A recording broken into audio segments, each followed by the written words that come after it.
반갑습니다. 여러분 한 주 동안 잘 지내셨죠? 자, 오늘 말씀 제목은 믿음, 더 나은 것을 바라봄이라는 제목으로 우리 함께 은혜를 나누도록 하겠습니다. 자, 우리는 지금 계속해서 히브리서 11장을 강해하면서 수주에 걸쳐서 믿음에 대해 살펴보고 있죠.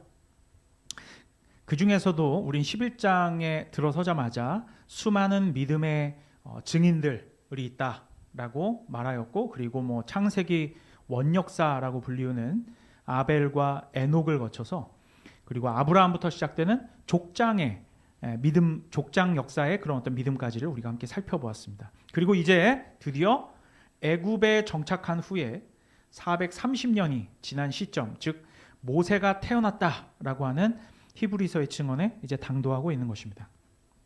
그래서 오늘은 특별히 모세의 부모, 그죠? 그리고 모세의 부모가 누구죠?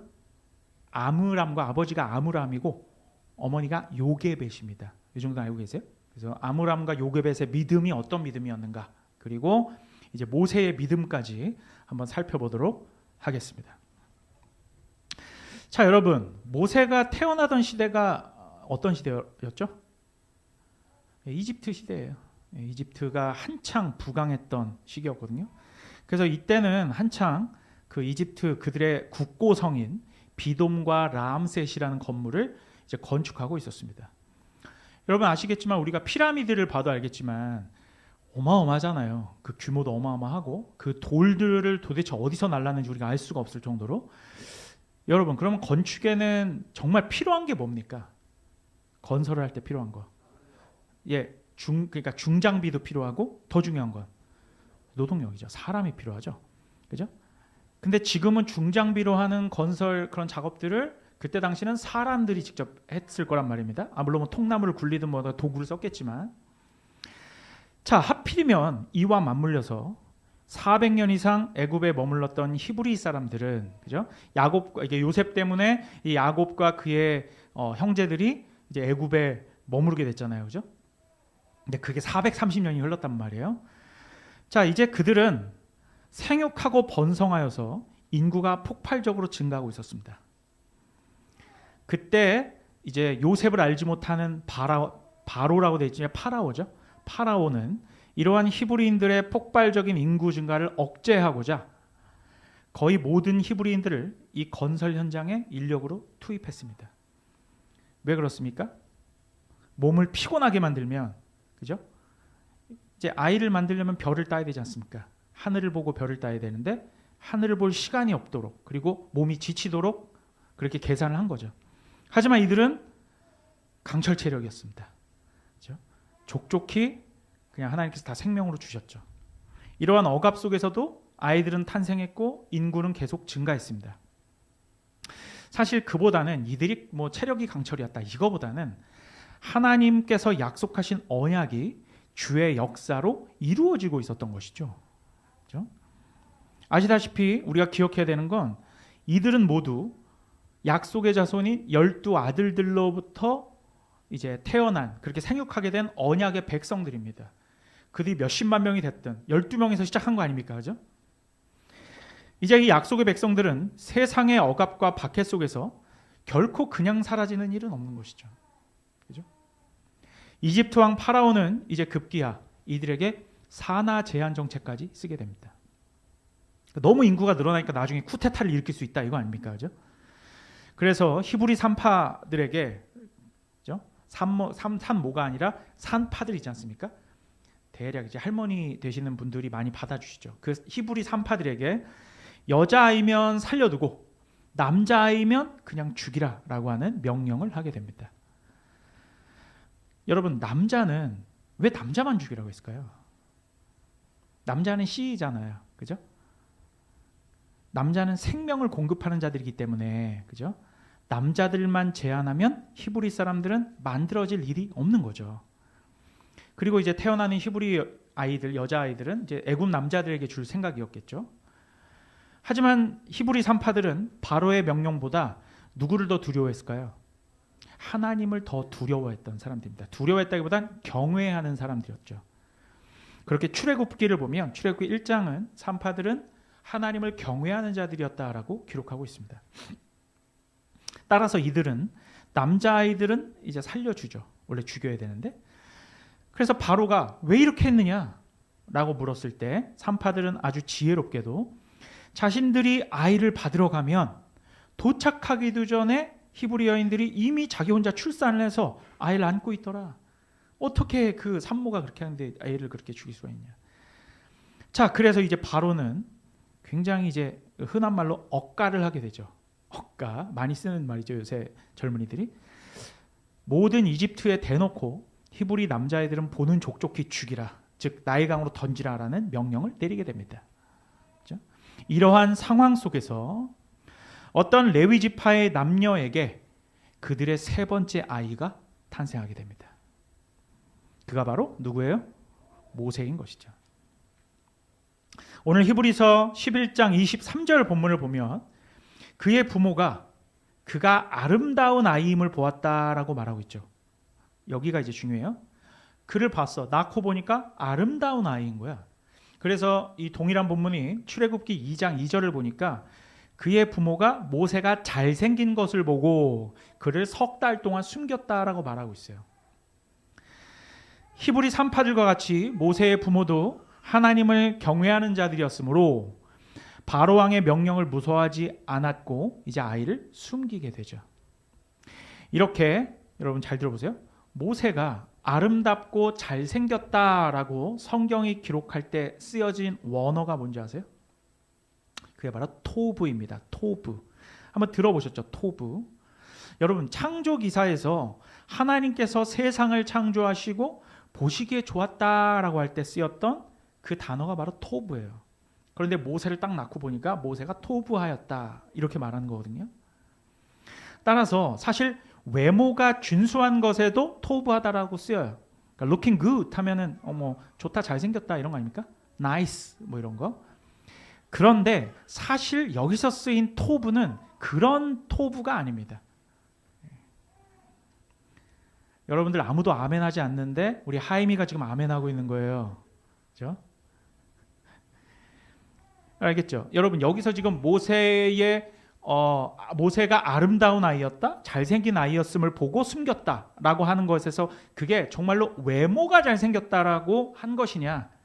그게 아니라는 거죠. 왜냐하면 중요한 것은 하나님께서 보시기에 좋았다라는 것에 초점을 맞춰야 되는 거예요. 오케이?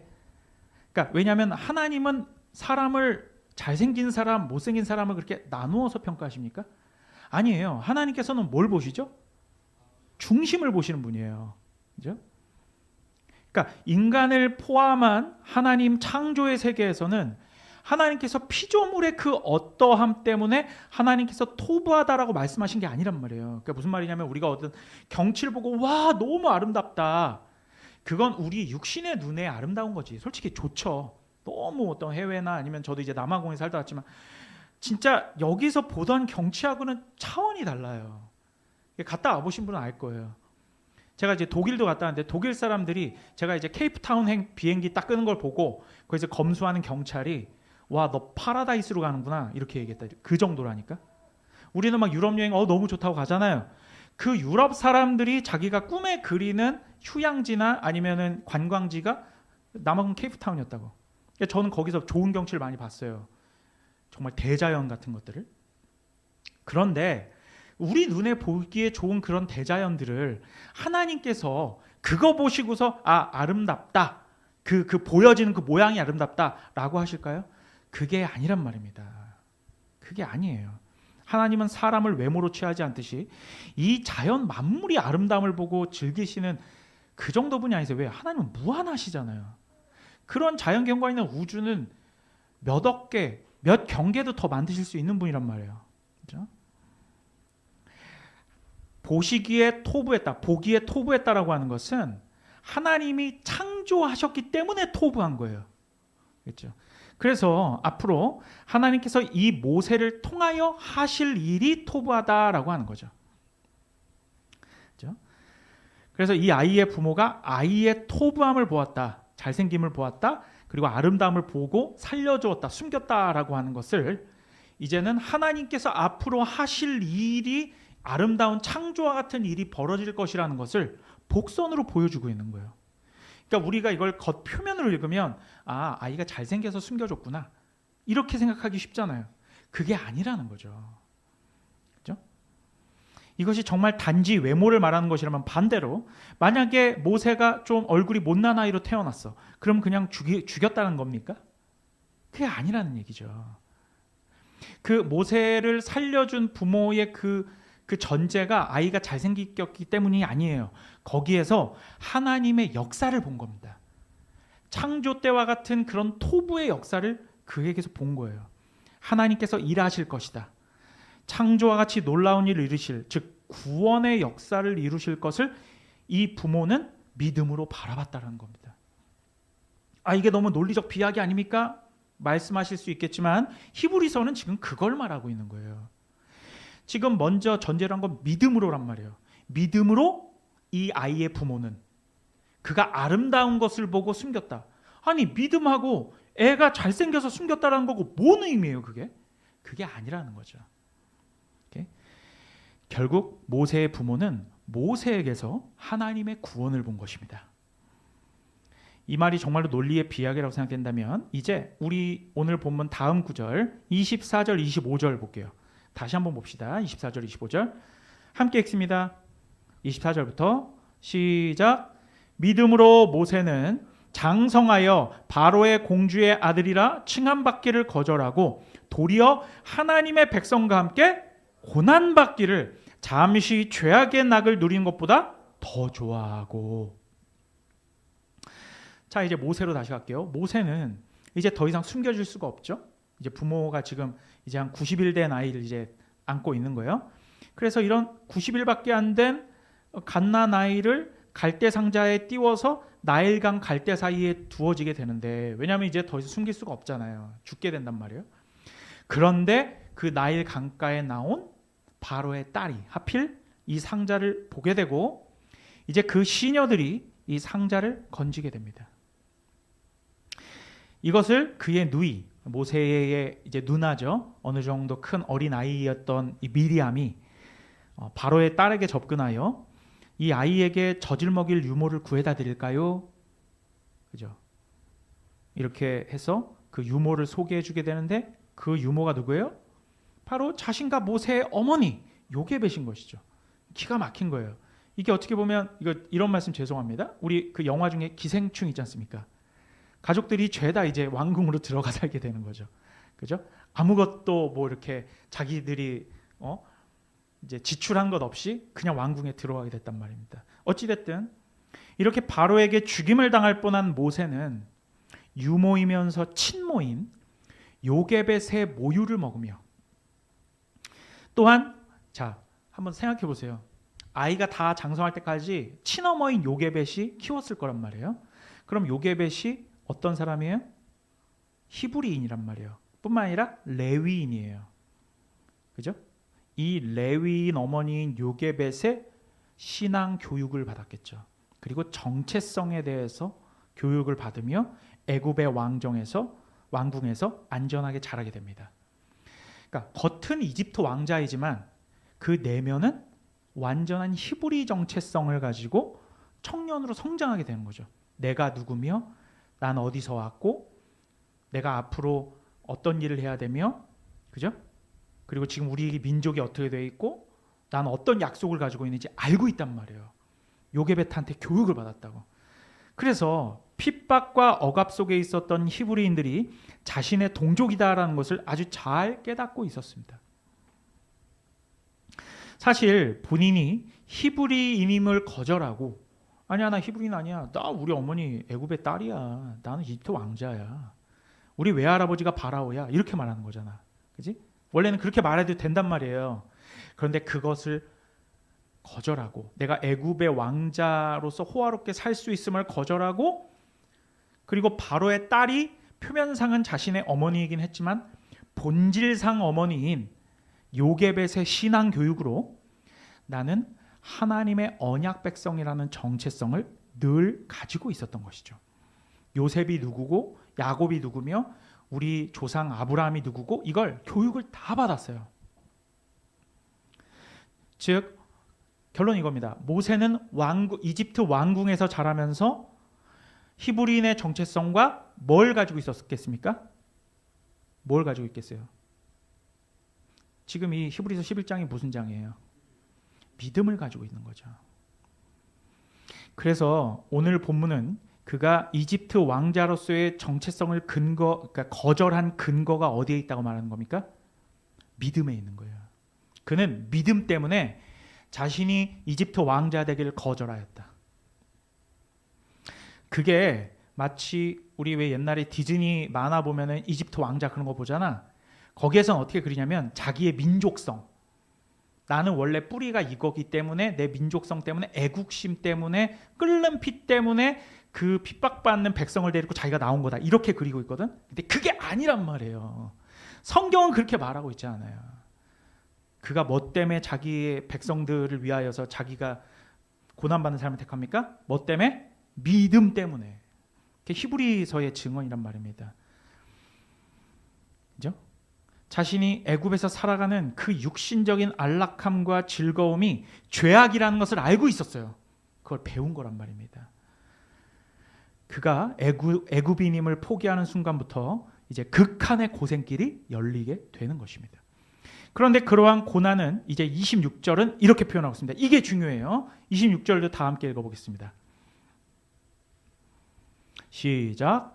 그리스도를 위하여 받는 수모를 애굽의 모든 보화보다 더 큰 재물로 여겼으니 이는 상 주심을 바라봄이라. 자, 여러분 보세요. 자, 모세는 물론 유대인이고, 그러니까 유대인이란 말은 없어요. 그때는 히브리인이죠. 히브리인, 게다가 레위인 어머니인 요게벳으로부터 신앙 교육을 받고 자란 것뿐이고 언약을 알고 있죠. 아브라함과 이삭과 야곱의 언약을 듣고 배웠어요. 그리고 430년 전에 애굽에 와서 어떻게 돼서 내가 여기 있구나라는 걸 정체성을 알았는데, 그런데 여기서 이 증언이 되게 이상한 건 뭐냐면 앞으로 모세가 겪게 될 고난을 뭐라고 표현하고 있습니까? 그리스도를 위하여 받는 수모라고 표현하고 있는 거예요. 아니, 예수님께서 이 땅 가운데 오시는 것이 모세의 시점으로 보면 약 1300~400년 후의 일이란 말입니다. 아니, 1300~400년 후에나 오실 그리스도를 위하여 지금 본인이 이제 받는 수모, 그 민족들을 이끌고 광야로 나아가서 받는 그 수모를 그리스도를 위하여 받는 수모라고? 그거 이상하지 않습니까? 어떻게 이것이 그리스도를 받는 순환이 된 걸까요?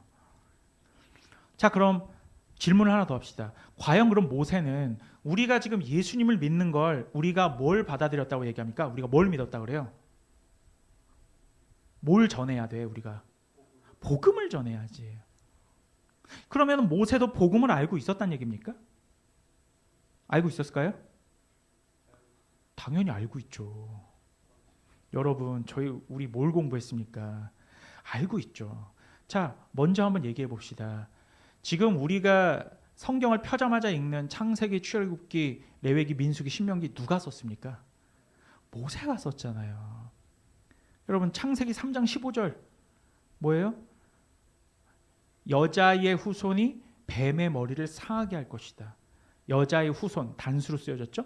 그가 나중에 오실 그리스도를 예표한다라고. 모세가 그걸 몰랐을까요? 알고 있죠. 당연히 알고 있었습니다. 여러분, 이 모세오경은 모세가 기록했고 당연히 복음을 알고 있었어요. 그죠? 모세는 출애굽 이후 수많은 히브리 1세대들과 함께 광야를 40년 동안 누볐고 어머니에게로부터도 들었지만 거기 1세대들은 모세보다 나이 많은 사람들이 엄청 많았겠지. 그 400년 동안 있으면서 그들은 12족장들의 족속들로서 구전으로 전해 내려오는 하나님의 그런 역사들을 다 보고 구전으로 전해들었을 거라고. 듣고 입으로 말하고. 여러분, 유대인들 지독한 사람들입니다. 그 사람들 구약 성경 줄줄 외는 사람들이에요. 손목에 매며 뭐에 이마에 달며. 그 사람들 그 토라 외우는 거 보십시오. 엄청납니다.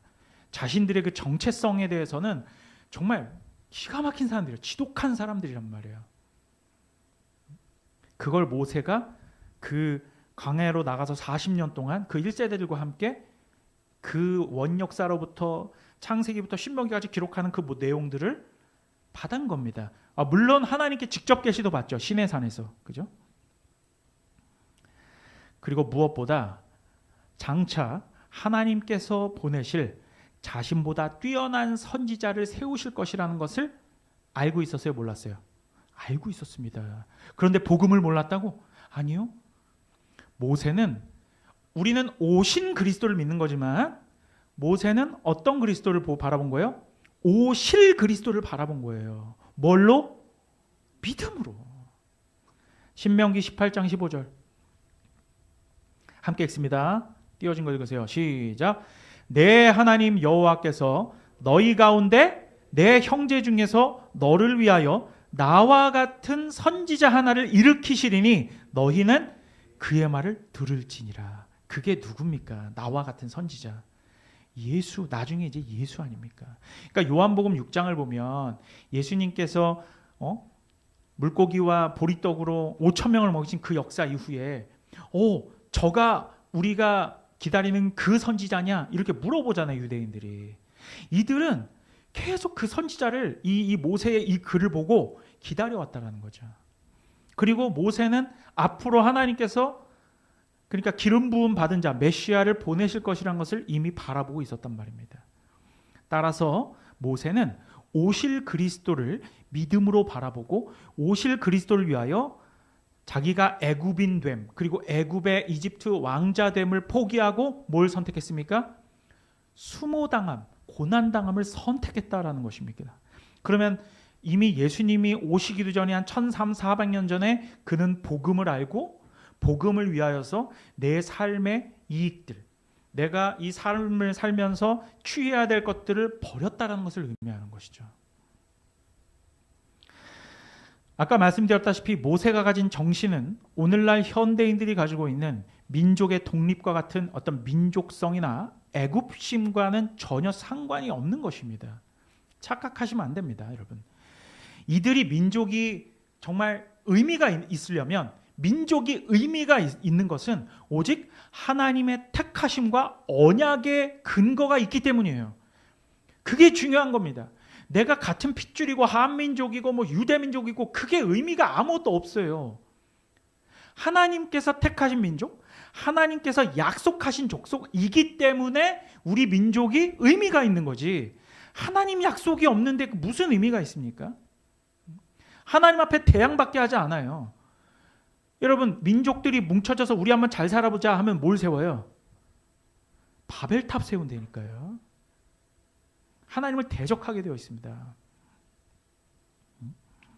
모세는 이것을 너무나 잘 알고 있었습니다.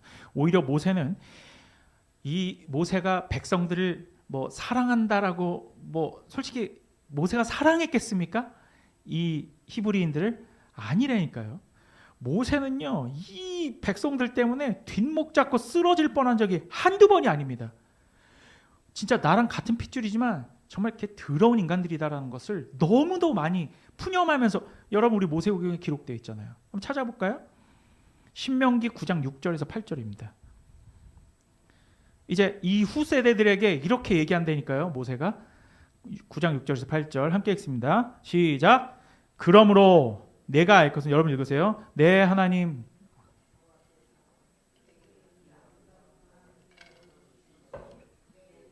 말미암음이 아니니라. 너는 목이 곧은 백성이니라.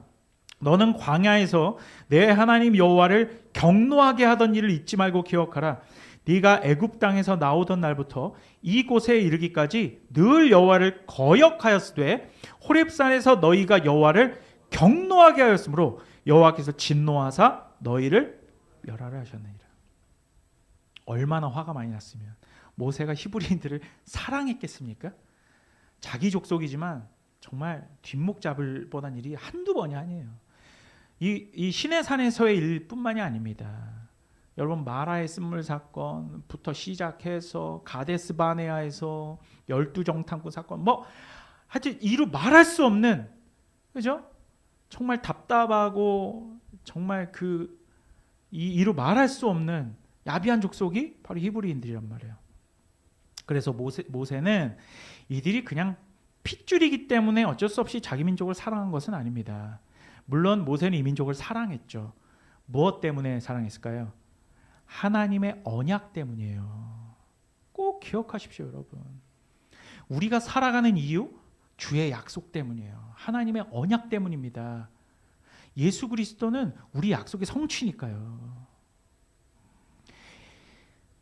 모세는 이 백성들을 통해 주께서 이루실 일을 알고 있었기 때문에, 즉 하나님 때문에 이 민족을 위하여 끝까지 충성한 것입니다. 그리고 이 민족 가운데 누가 오실 것을 알고 있었어요? 그리스도께서 오실 것을 알고 있었기 때문입니다. 전혀 눈에 보이지 않았는데도 말이죠. 말씀을 마치겠습니다. 자, 여러분, 모세의 부모는 잘못하면 자신들이 죽을 것을 알고 있으면서도 믿음의 눈으로 모세에게서 뭘 봤다라고 했어요? 토부를 보았다. 하나님의 토부를 보았고 바로의 말을 어기고 그를 석 달 동안 숨겨두었으며, 이로 말미암아, 그래서 모세가 없었으면 이 민족이 어떻게 됐겠어요? 계속 종으로 살아가는 거예요. 애굽에서.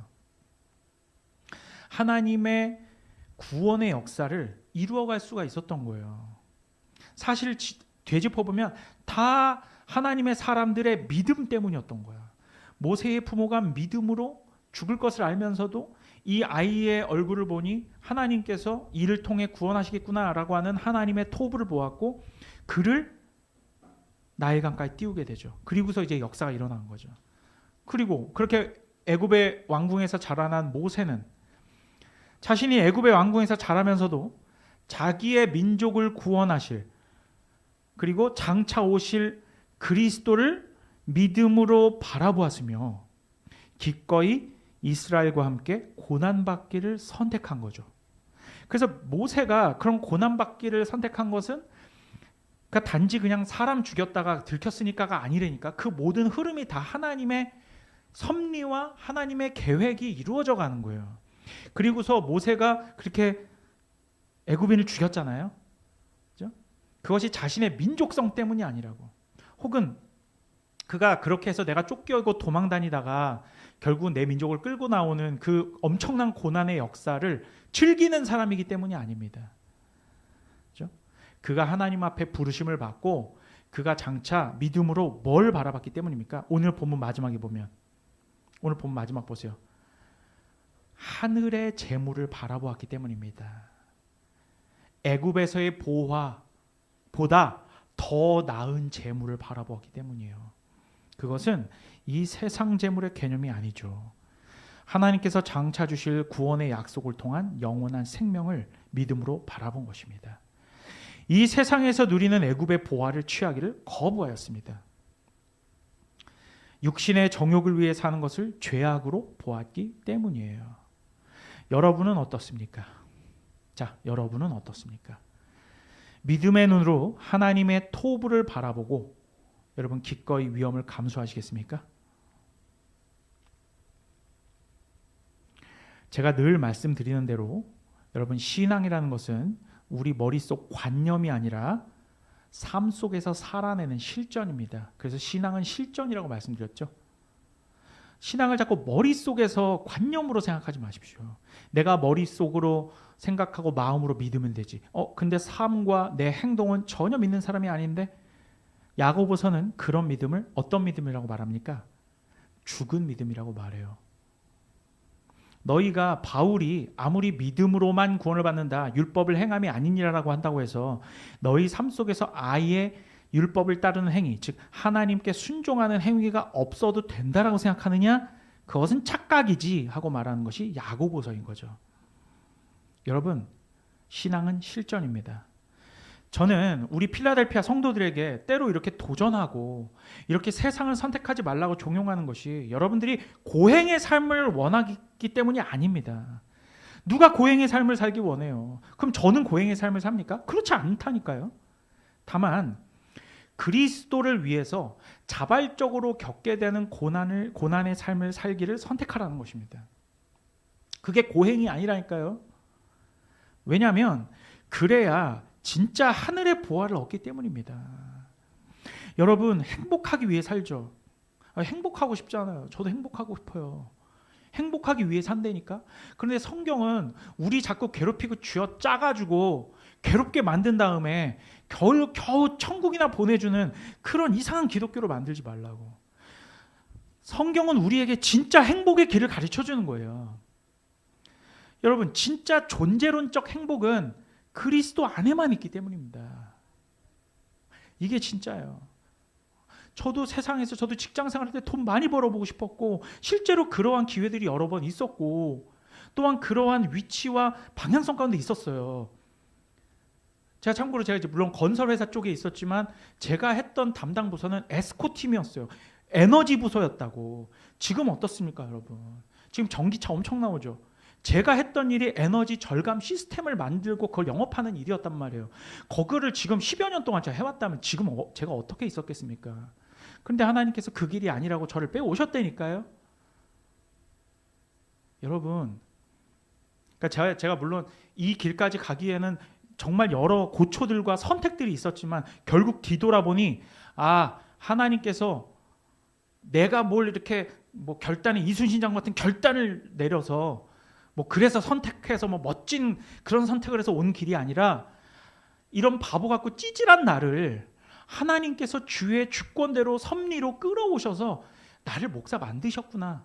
그래서 저는 고백할 때에 내가 잘해왔다, 내가 그래도 이때 이런 결정을 했다, 이런 말을 못해요. 제가 회사 생활하면서 잘하기만 한 건 아니거든. 사고도 몇 번 쳤고, 그죠? 잘한 것도 있지만 못한 것도 있는 거 아니겠습니까? 그죠? 내가 잘함에도 불구하고 회사를 그만두고 내가 주님의 길을 선택했습니다. 주님 나 잘해 주셔야 되지 않습니까? 이런 게 아니란 말이에요. 하나님께서 그렇게 인도하시는 겁니다. 여러분, 어쨌든 저도 이 길을 선택해서 온 것은 결국은 참 행복을 위해 온 겁니다. 진짜 행복.